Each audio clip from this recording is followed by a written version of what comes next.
Bonjour my friends, I'm Frankie and welcome to Club Foodie.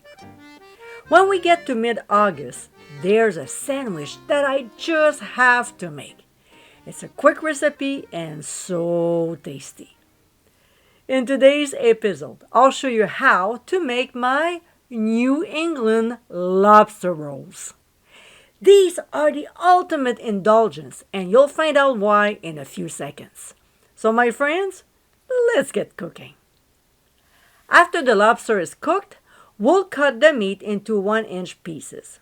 I'm using lobster tails because this is what I had in my fridge.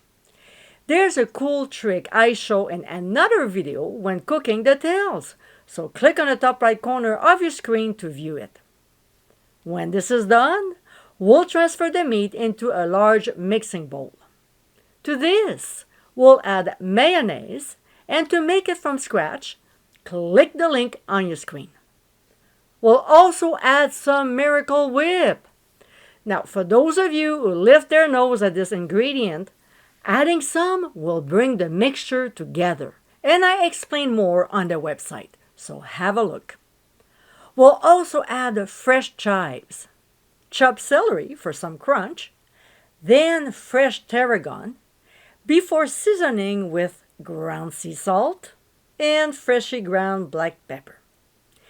This next ingredient is optional, but highly recommended, and it's freshly squeezed lemon juice. Not a lot. We'll stir until the ingredients are nicely blended and set aside for now. Here we have New England style hot dog buns, also referred to as top loading buns. They're different from the side loading, which are the ones mostly used.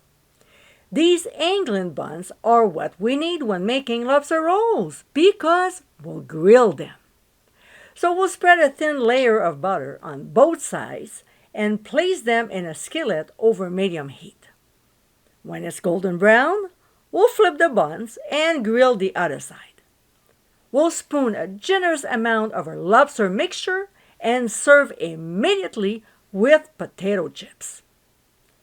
And my friends, these are our New England lobster rolls.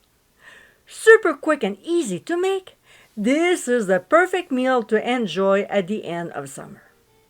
Each bite is absolutely delicious. Enjoy this simple and yet tasty recipe.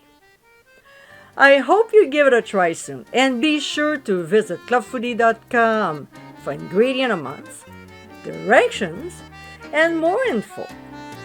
Until next time, my friends, bon appétit!